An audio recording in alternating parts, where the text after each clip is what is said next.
Specialisation के बारे में बहुत से लोग ये ख्याल रखते हैं कि ये बहुत अच्छी चीज़ है और किसी एक चीज़ में महारत हासिल करना आपको एक बहुत आला मुकाम देता है और आपकी ज़रूरत बढ़ जाती है। Rich dad poor dad totally इसके ख़िलाफ़ है, क्योंकि अगर आप एक लॉजिकल पर्सपेक्टिव से इसको देखते हैं, अगर आप एक छोटी-सी चीज़ के बारे में बहुत ज़्यादा नॉलेज रखते हैं, तो आपकी हैसियत एक मशीन में एक पुर्जे से ज़्यादा पॉसिबल हो ही नहीं सकती।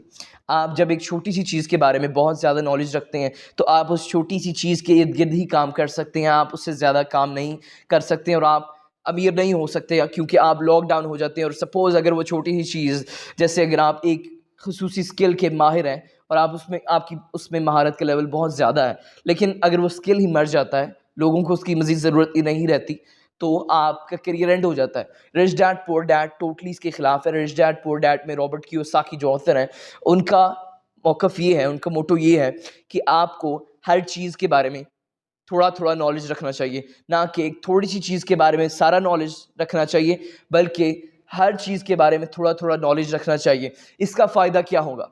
इसका फ़ायदा ये होगा कि पहले तो ये आपको इंश्योर कर देता है कि किसी भी सूरत में आप अपनी जॉब लूज़ नहीं करेंगे, क्योंकि आपके पास हर फ़ील्ड का नॉलेज है। आप किसी भी फ़ील्ड में जा सकते हैं, बमुकाबला इसके कि जब आपके पास सिर्फ़ एक ही फ़ील्ड का नॉलेज है और अगर वो फ़ील्ड मर जाता है या कुछ हो जाता है या कोई सेटबैक आ जाता है, तो आपके पास ऑप्शंस नहीं बचेंगे, जबकि दूसरी सूरत में आपके पास ढेरों ऑप्शंस हैं। बहुत ज़्यादा एस्पेक्ट्स और बहुत ज़्यादा फ़ील्ड्स और डिसिप्लिन्स के नॉलेज हासिल करने का एक ये फ़ायदा है कि बिज़नेस बहुत ज़्यादा पार्ट्स और बहुत ज़्यादा डिसिप्लिन्स को मिक्स करके बनता है। जब आपके पास सिर्फ़ एक ही डिसिप्लिन का नॉलेज होगा, तब आप एक बिज़नेस को नहीं चला सकेंगे। जबकि आपके पास तमाम डिसिप्लिन्स का थोड़ा-थोड़ा नॉलेज होगा, तो आप एक बिज़नेस को लीड कर सकेंगे। और Robert Kiyosaki point out boldly करते हैं कि यही वजह है कि अमीर लोग अपने बच्चों को कभी स्पेशलाइजेशन नहीं करने देते। वो उनको अपनी कंपनी के हर एस्पेक्ट, हर डिपार्टमेंट का थोड़ा-थोड़ा नॉलेज देते हैं। उनको इतना नॉलेज देते हैं कि वो हर डिपार्टमेंट को और बिज़नेस को सामने से लीड कर सकें और कंट्रोल कर सकें, क्योंकि ये एक फैक्ट है कि आप कभी भी उस चीज़ को कंट्रोल नहीं कर सकते जिसके बारे में आपके पास नॉलेज नहीं है। अगर आपके पास एक छोटी-सी चीज़ के बारे में बहुत ज़्यादा नॉलेज है और आपके पास हर चीज़ के बारे में थोड़ा-थोड़ा नॉलेज नहीं है, तो आप उस छोटी-सी चीज़ को कंट्रोल कर सकते हैं। आप उस बिग पिक्चर को, उस पूरी मशीन को, उस पूरी बॉडी को कंट्रोल नहीं कर सकते। आपको जो एक्शनेबल स्टेप है, वो ये है कि आप जिस भी फ़ील्ड में जा रहे हैं, आप जिस भी फ़ील्ड में जाना चाहते हैं, आपको अपनी स्पेशलाइज़ेशन को इस हद तक नहीं लेके जाना कि वो आपके लिए एक डेड एंड बन जाए। यहाँ पे एक बात मैं इसमें ऐड करना चाहूँगा, वो ये कि आपको स्पेशलाइज़ेशन से माइंडसेट क्या मिलता है। स्पेशलाइज़ेशन आपकी साइकोलॉजी, आपके दिमाग को किस तरह वो असर करती है, और वो एक बहुत बुरा असर है। क्योंकि जब आप एक चीज़ में स्पेशलाइज़ेशन कर लेते हैं, तो आपके अंदर गुरूर आ जाता है। आपके अंदर गुरूर आ जाता है कि मैं इस चीज़ में माहिर हूँ, मुझे दूसरी चीज़ों की ज़रूरत नहीं, और आपकी ज़िंदगी का सीखने का जो अमल है, वो बंद हो जाता है। और बेसिकली यही मामला है यूनिवर्सिटीज़ में से ग्रेजुएट्स का भी। वो जब एक बार यूनिवर्सिटी से निकल जाते हैं, तो वो समझते हैं कि हम एजुकेशन में स्पेशलाइज़ कर चुके हैं और हमें मज़ीद एजुकेशन की ज़रूरत नहीं है और हमें मज़ीद सीखने की ज़रूरत नहीं है, जहाँ पे उनका सीखने का प्रोसेस बंद हो जाता है।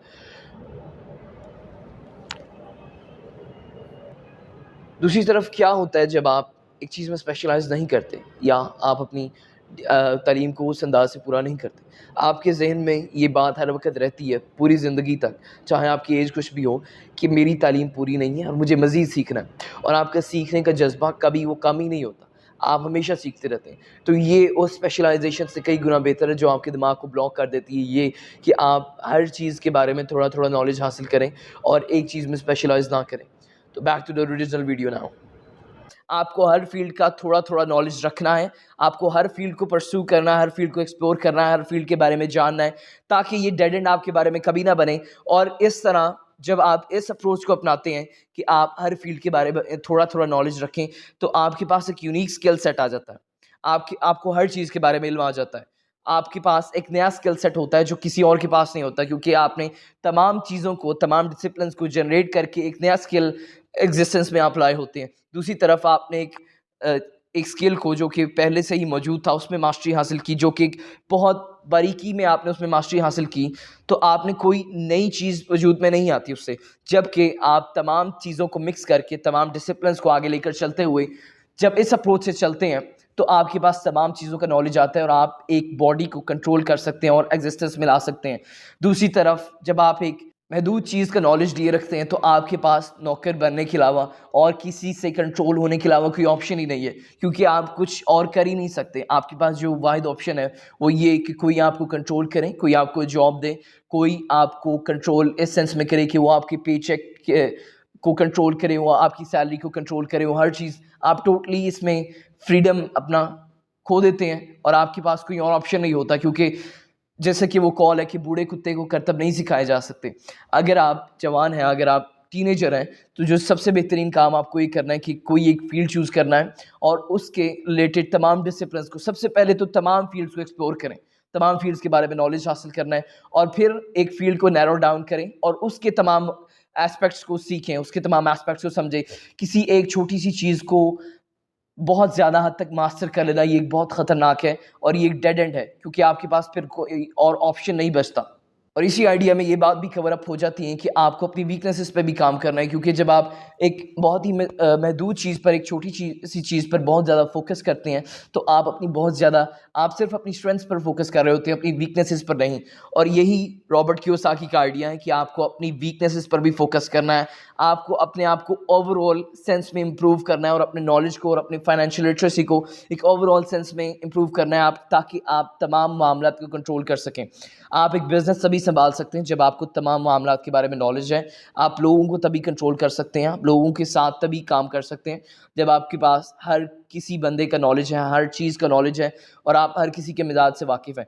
अगर आपके पास एक महदूद सी चीज़ का नॉलेज है तो आपका दायरा कार भी बहुत महदूद है।